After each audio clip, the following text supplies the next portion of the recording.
खबर दिन भर देखेंगे आप। मैं हूं आपके साथ, आपका मेजबान रहीम अहमद खान। नजर डालेंगे देश और दुनिया की तमाम बड़ी खबरों पर। आगाज हेडलाइंस के साथ करें। सुर्खियों को पेश करने में ताउन किया है डॉक्टर ऑर्थो ऑयल के साथ साथ डॉक्टर ऑर्थो कैप्सूल्स साथ लेना ना भूलें।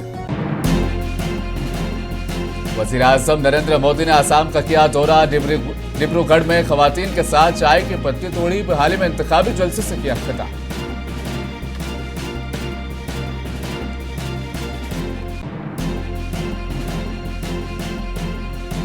एफसीआर बिल पर लोकसभा में तनाज़ा। अपोजिशन के दबाव में बहस मुलतवी। हुकूमत और हिज़्ब इख्तिलाफ आमने सामने।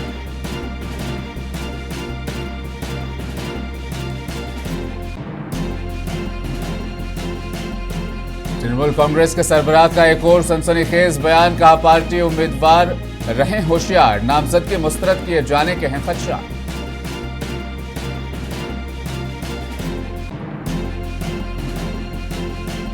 आज से मुल्क भर में इनकम टैक्स का नया निजाम नाफिज। 1961 का कानून खत्म। HRA और रिटर्न फाइलिंग में कवायद में आई बड़ी तब्दीली।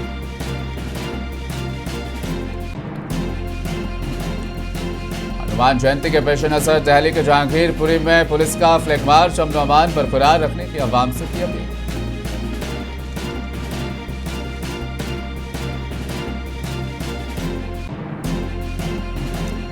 इसराइल ने लिबनान के दारुल हुकूमत बैरूत पर किया फिजाई हमला। 7 शहरियों की हुई बहुत मुतअद्दिद जख्मी। बड़े पैमाने पर हुआ माली नुकसान।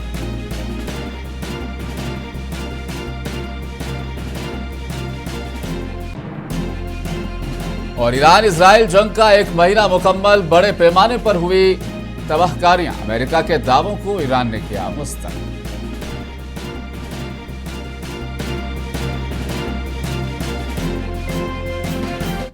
आसाम इंतखाबात के पेश नजर वज़ीर आज़म नरेंद्र मोदी ने आसाम का दौरा किया। इस दौरान उन्होंने आसाम के डिब्रूगढ़ जिले में एक चाय के बाग का दौरा किया। वहां मौजूद खवातीन के साथ चाय की पत्ती तोड़ी। उन्होंने खवातीन कारकुनान से मुलाकात की और उनके काम, तालीम, सेहत और उजरत जैसे अहम मसाइल पर बातचीत की। इस मौके पर खवातीन ने अपनी सकाफत के बारे में भी बताया और तस्वीर और सेल्फियां भी बनाई। वज़ीर आज़म ने कारकुनान की जानिब से पेश किए गए रिवायती रक्स का मुजाहिरा भी देखा। इसके बाद वज़ीर आज़म मोदी ने बहाली में इंतखाबी जलसे से खिताब किया और बीजेपी रियासत में गैर कानूनी कब्जों के खिलाफ सख्त कार्रवाई कर रही है, इस बात का दावा किया।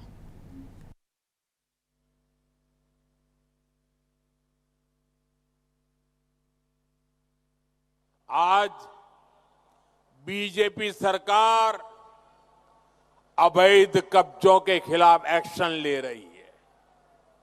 बीते सालों में 17 से जुड़ी ऐसी हजारों बीघा जमीन से अवैध कब्जे हटाए हैं। साथियों, कांग्रेस की दुर्नीति ने असम की शान, यहां की सेंचुरी को, जंगलों को और एक सिंग वाले राइनो तक को नहीं छोड़ा। लाओ खोवा बुराचा पोरी में क्या हालत थी, ये आप सभी ने देखा है। लाओ खोवा बुराचा पोरी सेंचुरी अभी राइनो का घर हुआ करता था। कांग्रेस ने राइनो का घर छीनकर अपने वोट बैंक को दे दिया। लोकसभा में फॉरेन कंट्रीब्यूशन रेगुलेशन तरमीमी बिल 2026 पर आज पार्लियामेंट में होने वाली बहस को मुलतवी कर दिया गया, जिस पर हुक्मरान जमात बीजेपी और अपोजिशन के दरमियान सख्त लफ्जी जंग देखने को मिली।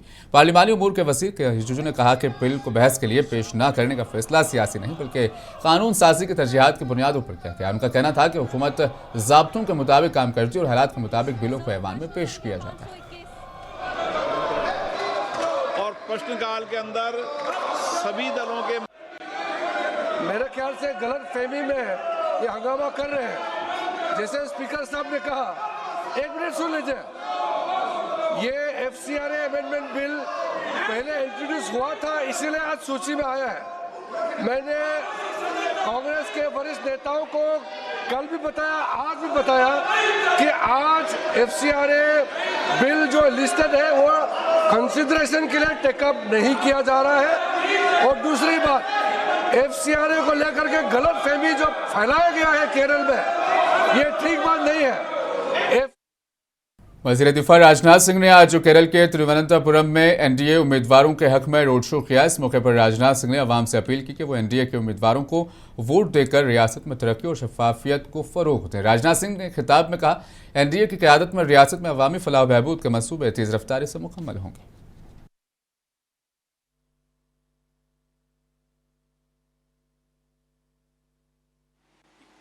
कम्युनिस्ट पार्टी के नेताओं ने सोना चोरी किया और चोरी के सोने को बेचने में कांग्रेस के नेताओं ने मदद की। इस केस के मुख्य आरोपी की तस्वीर भी कांग्रेस के एक बड़े नेता के साथ है। इस बात से यह पूरी तरह से साफ हो जाता है कि नहीं हो जाता है कि इस बात से आप क्या समझते हैं।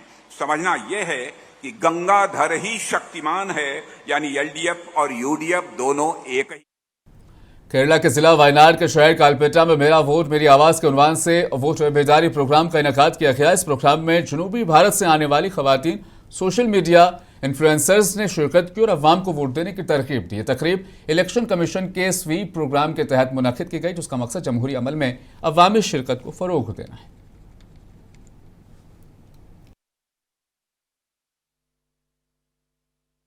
We are all getting ready for the conduct of elections, and we are doing a lot of voter education and awareness activities as part of election preparedness. So today we had a meetup with all the women influencers who have come from all over Kerala, and also we had some influencers from the neighboring district of Mysore and Bangalore also. So we had an interaction with them. It was a discussion about voter awareness and the electoral process. Then we have some focal artists here who will be performing, and the message is to spread inclusivity along with fair and free and fair conduct of elections. We also want to make sure that our election. Mamata Banerjee ने नारूर में एक जलसे से खिताब किया। उन्होंने इल्जाम आयद किया कि इलेक्शन कमीशन और बीजेपी वोटर लिस्ट से नाम खारिज करने की साजिश कर रही है ताकि इक़्तिदार हासिल किया जा सके। उन्होंने खबरदार किया कि नए तौर पर से तैनात अफसरान उम्मीदवारों के कागजात नामजदगी मुस्तरद कर सकते हैं, इसलिए उम्मीदवार मोहतात रहें।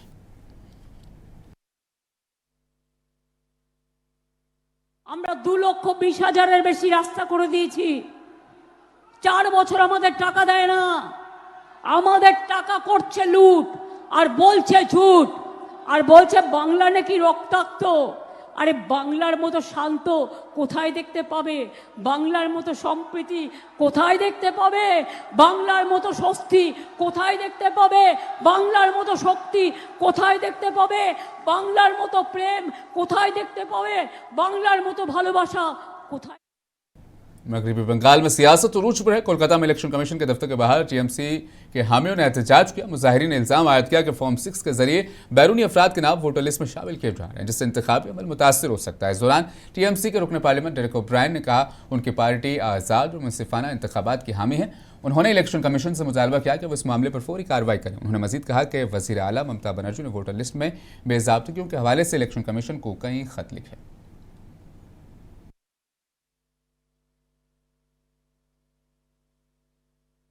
We're saying we want free and fair elections.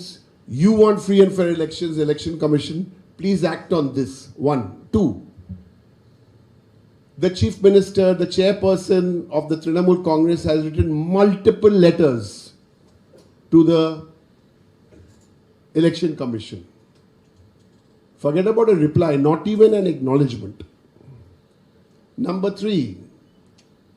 Both houses of parliament, Lok Sabha, Rajya Sabha, 200 MPs. Notice of removal was given on the 12th of March against the Chief Election Commissioner of India. 12th of March. It's called a notice of removal. No action. Tomorrow is the last day of Parliament. So these are the issues. And now I'll hand you over to my colleague. Our last appeal will be, you are a constitutional body.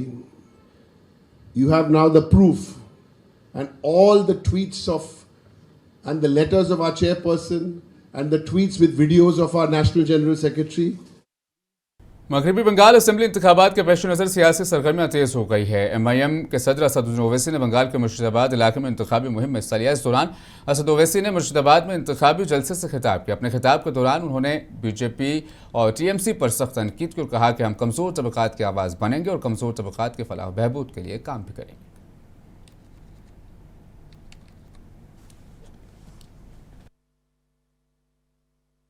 आप जानते हैं कि MIM party ने हुमायूं कबीर साहब की party से alliance किया है और हमारी कोशिश यही है कि ज़्यादा से ज़्यादा तादाद में हमारे अलायंस के उम्मीदवार को कामयाब किया जाए। और हम पूरा यकीन के साथ कह सकते हैं कि इंशाअल्लाह ताला अब की बार बंगाल का मुस्लिम अक़लियत एक तब्दीली लेकर आएगा। और हम यहाँ पर आपके दरमियान में इसलिए आए हैं कि आपको नेता बनाया जाए, आपको लीडर बनाया जाए, ताकि आप अपने मुक़द्दर के फैसले कर सकें। मेरे अजीज़ दोस्तों और बुज़ुर्गों, भारत की राजनीति की हकीकत यही है कि जिस समाज के पास उसका नेता होगा, उसी का विकास होगा, उसी का डेवलपमेंट होगा। बंगाल में आज आप देख रहे हैं कि हमारे पास लीडरशिप नहीं है, हम सिर्फ वोट डालने वाली एक मशीन हमको बना दिया गया। हम दूसरों को वोट डालते आए हैं। आज ओवैसी आपके दरमियान में आकर आपसे अपील कर रहा है कि आप 50 साल से दूसरों को वोट देते आए, अब की बार आपको हुमायूं कबीर को वोट देकर अपने भाई को, अपने बेटे को कामयाब करना है। याद रखिए, लीडरशिप आपकी होगी तो आवाज भी आपकी उठाई जाएगी। अगर आपके वोट से आपका नेता नहीं होगा तो आपको गूंगा बनाकर रख दिया जाएगा, आपको दबाया जाएगा, आपको कुचला जाएगा। अगर आप इत्तेहाद को मजबूत करके अपने के कोर्ट का इस्तेमाल AJUP के सीटी के निशान पर और MIM पार्टी के पतंग के निशान पर बटन दबाएंगे, ये कामयाबी हुमायूं कबीर की नहीं होगी, ये कामयाबी इन गरीब लोगों की होगी। हुकूमत ने 1 अप्रैल 2026 से नया इनकम टैक्स निज़ाम नाफिज कर दिया है, जिसके साथ ही 1961 का पुराना इनकम टैक्स कानून बाज़ाब्ता तौर पर ख़त्म हो गया है। नए निज़ाम के तहत टैक्स दहिंदगान के लिए कई अहम तब्दीलियाँ मुतारिफ कराई गई। हाउस रेंट अलाउंस यानी HRA के कवायद में रद्दबदल किया गया, जबकि इनकम टैक्स रिटर्न जमा कराने की आखिरी तारीख में भी तब्दीली की गई। इस हवाले से देखिए ये खास रिपोर्ट। हुकूमत ने टैक्स निज़ाम को आसान और ज़्यादा शफाफ बनाने के मकसद से नया इनकम टैक्स कानून 2025 नाफिज कर दिया है, जो 1 अप्रैल 2026 से लागू हो चुका है। इसके साथ ही तकरीबन 65 साल पुराना इनकम टैक्स एक्ट 1961 अब ख़त्म हो गया है। नए कानून के तहत न सिर्फ टैक्स की इस्तिलाहात को सादा बनाया गया है, बल्कि कई अहम क़वाइद में भी तब्दीलियाँ की गई है, जिनका बराह रास्त असर आम टैक्स देने वालों, मुलाजमीन और सरमायाकारों पर पड़ेगा। इस नए निज़ाम में ख़ास तौर पर ITR, HRA, tax year, allowances और दीगर पहलुओं में नुमायां तब्दीलियां सामने आई हैं। अब फाइनेंशियल ईयर और असेसमेंट ईयर की उलझन को ख़त्म करते हुए सिर्फ एक टैक्स ईयर मुतारिफ कराया गया है। इससे टैक्स देने वालों को हिसाब किताब में आसानी होगी और वो एक ही साल के हिसाब से अपनी आमदनी और टैक्स की तफसील दे सकेंगे।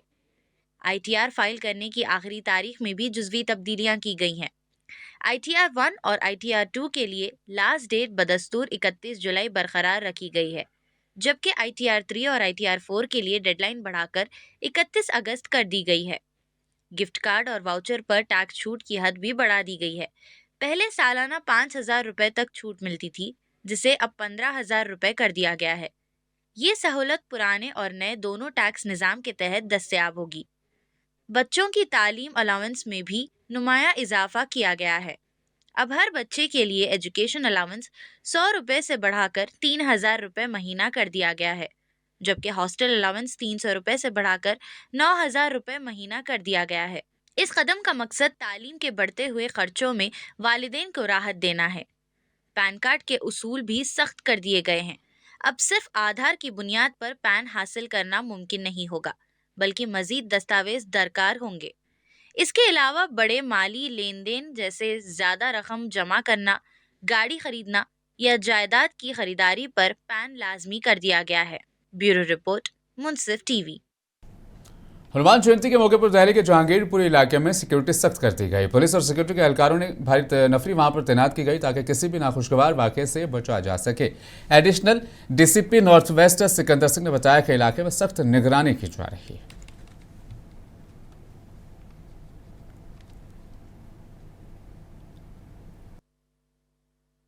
जैसा कि आप जानते हैं कि कल हनुमान जयंती का पर्व मनाया जा रहा है। इससे रिलेटेड एरिया में लोगों के बीच में एक सेफ्टी और सिक्योरिटी के लिए अवेयरनेस जनरेट करने के लिए ये फ्लैग मार्च निकाला जा रहा है। और कल भी हमारे यहाँ जितने भी महिंद्रा पार्क एरिया में जहांगीरपुरी के एरिया में जो प्रोसेशन निकल रहे हैं उससे रिलेटेड ऑलरेडी एक रूट डिसाइड हो गया है। तो हमारी कोशिश ये रही कि उस रूट पे भी ये फ्लैग मार्च को किया जाए। चंडीगढ़ में वाक़ बीजेपी पंजाब दफ्तर के बाहर जोरदार धमाका हुआ, जिसके बाद इलाके में खौफराज फैल गया। धमाका दफ्तर के करीब एक ब्लड बैंक इमारत के बाहर खड़ी एक एक्टिवा स्कूटी में हुआ। पुलिस के मुताबिक धमाका स्कूटी के हेडलाइट के नीचे वाले हिस्से में हुआ, जिसके नतीजे में करीबी दीवार को भी नुकसान पहुंचा। एक गाड़ी और एक और स्कूटर को भी जुज़वी नुकसान पहुंचा। एसपी चंडीगढ़ कुंवरदीप कौर ने बताया है कि इब्तदाई तहकीकात में ये वाक़या किसी देसी बम जैसे शे का लगता है, ताहम अभी भी चीजें वाज़ेह नहीं हुई, तहकीकात जारी है।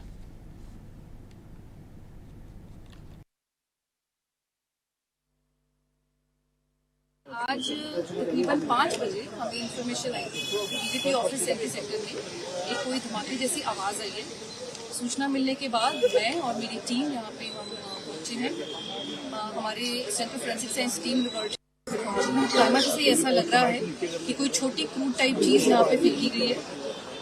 एनआईए की टीम्स यहाँ पे आ चुकी हैं, एफएसएल टीम्स हैं, चंडीगढ़ पुलिस के ऑपरेशन सेल, क्राइम ब्रांच। और नई दिल्ली से अहम खबर है। मशरिक़ वस्ता में बढ़ती कशीदगी के पेश नज़र वज़ीर आज़म मोदी आज एक अहम आला सतह इजलास की सदारत उन्होंने की। काबीना कमेटी बराए सिक्योरिटी का यह इजलास हुआ। इस मीटिंग में खित्ते के ताज़ा सूरत हाल और इसके हिंदुस्तान पर मुमकिन असरात का जायज़ा लिया गया। वज़ीर आज़म के दफ्तर के मुताबिक काबीना सेक्रेटरी ने आलमी हालात पर तफसीली ब्रीफिंग दी, जबकि मुख्तलिफ वजारतों और महकमों की जानिब से उठाए गए इक़दाम और आइंदा के हिकमत अमली पर भी गौर किया गया। ज़राए के मुताबिक मशरिक़ वस्ता बहरान के हवाले से तीसरा अहम इजलास है, जिसमें सलामती, तवानाई, सप्लाई और हिंदुस्तानी शहरियों के तहफ़्फ़ुज़ जैसे अमूर पर तवज्जो हुई।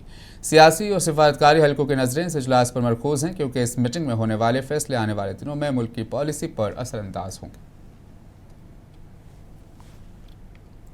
हिंदुस्तान के बहरिया के सरबराह एडमिरल दिनेश के त्रिपाठी ने बताया कि मशरिक़ वस्ता में जंग शुरू होने के बाद अब तक 20 से ज़ायद जहाज़ों पर हमले हो चुके हैं, जबकि तकरीबन 1900 जहाज़ इस खित्ते में फंसे हुए हैं। उन्होंने कहा कि आबनाए हुर्मुज़ जहाज़ों की योमिया आमद और रफ्त में भी नुमाया कमी देखी गई है। चीफ के मुताबिक खित्ते में कशीदगी के बायस समुद्री सलामती एक बड़ा चैलेंज बन चुका है।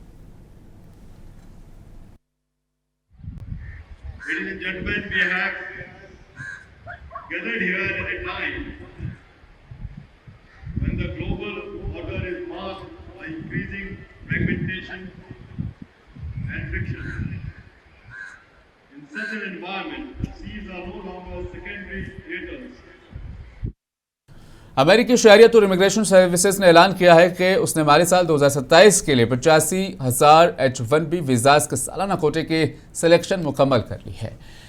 USCIS ने मुंतखब होने वाली दरख्वास्त दहिंदगान को भी आगाह कर दिया है कि वो H1B वीज़ाज के लिए दरख्वास्त जमा करवाने के अहल हैं। H1B वीज़ाज के जरिए अमेरिकी टेक्नोलॉजी कंपनियों को गैर मुल्की माहिरीन की खिदमात हासिल करने में मदद मिलती है, जिसमें भारतीय पेशावर अफराद की बड़ी तादाद भी है। साल 2027 के लिए H1B कैप सब्जेक्ट दरख्वास्तें 1 अप्रैल 2026 से जमा करवाई जा सकती हैं।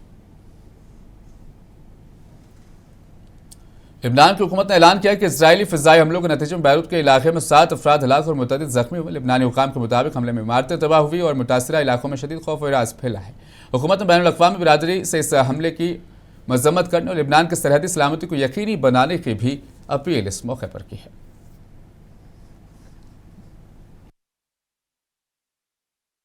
तो अमेरिका ने ईरान के साथ बढ़ती कशीदगी के पेश नज़र मशरिक़ वस्ता में हज़ारों इजाफी फौजी भेजने का ऐलान कर दिया है। पेंटागन ने आज इस बात की तस्दीक की है। अमेरिकी हुकाम के मुताबिक यूएसएस जॉर्ज एच.डब्ल्यू. की क़यादत में एक एयर कैरियर मंगल को मशरिक़ वस्ता के लिए रवाना हुआ, जिसमें तकरीबन 6000 फौजी सवार थे। इसके अलावा 82वें एरोबोन डिवीज़न के कुछ फौजी भी मशरिक़ वस्ता पहुंचना शुरू हो गए हैं, जिससे अमेरिकी ज़मीनी अफवाज को मज़ीद मजबूती मिल रही है।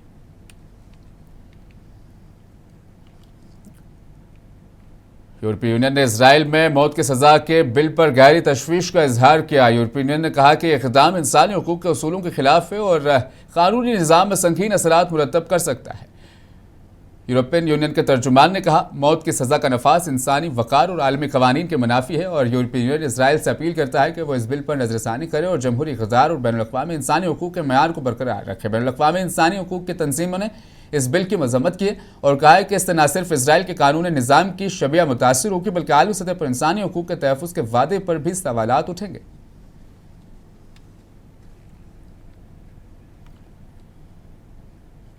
मशरिक़ वस्ता में जारी जंग को एक माह का अरसा मुकम्मल हो चुका है। इस दौरान ईरान के नए सुप्रीम लीडर मुज्तबा खामेनेई कहाँ हैं? उनकी अदमौजूदगी ने कई सवालात और कयासाराइयों को जन्म दे दिया है। अमेरिका के दावों और अफवाहों के बीच रूस ने वजाहत देते हुए कहा कि मुज्तबा खामेनेई ईरान में ही मौजूद हैं, मगर सिक्योरिटी वजूहात की बिना पर मंजर-ए-आम पर नहीं आ रहे हैं। इस हवाले से आप देखिए इस तफसीली रिपोर्ट को। मुझे दीजिए इजाज़त, बने रहें मुंसिफ टीवी के साथ।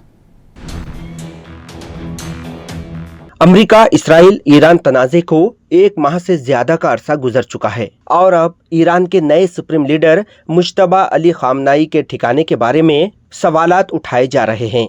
उन्होंने बयान जारी किए हैं, लेकिन अवामी सतह पर सामने नहीं आए। इससे इन ख्यासाराइयों को मजीद हवा मिली है कि हो सकता है कि वो किसी फिजाई हमले में जख्मी हो गए हैं, जिसके बाद उन्हें इलाज के लिए रूस भेजा गया है। अमरीकी सदर डोनाल्ड ट्रंप कई मौक़े पर ये इशारे दे चुके हैं कि खामनाई इन हमलों में मारे जा सकते हैं। ताहम ईरान ने इन दावों को मुस्तरद कर दिया है। अब ईरान में रूस के सफ़ीर ने ऐसी खबरों को मुस्तरद करते हुए कहा कि खामनाई ईरान में ही हैं, लेकिन काबिल फ़हीम वजूहात की बिना पर अवामी सतह पर आने से गुरेज कर रहे हैं। खामनाई ने अपने वालिद आयतुल्ला अली खामनाई की वफ़ात के बाद क़यादत संभाली है। अली खामनाई तनाज़े के पहले ही दिन एक इस्राएली फ़िज़ाई हमले में मारे गए थे। फ़िलहाल जंग जारी है और ख़त्म होने के कोई आसार नज़र नहीं आ रहे हैं।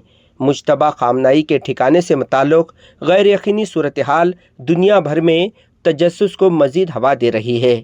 ब्यूरो रिपोर्ट, मुंसिफ टीवी।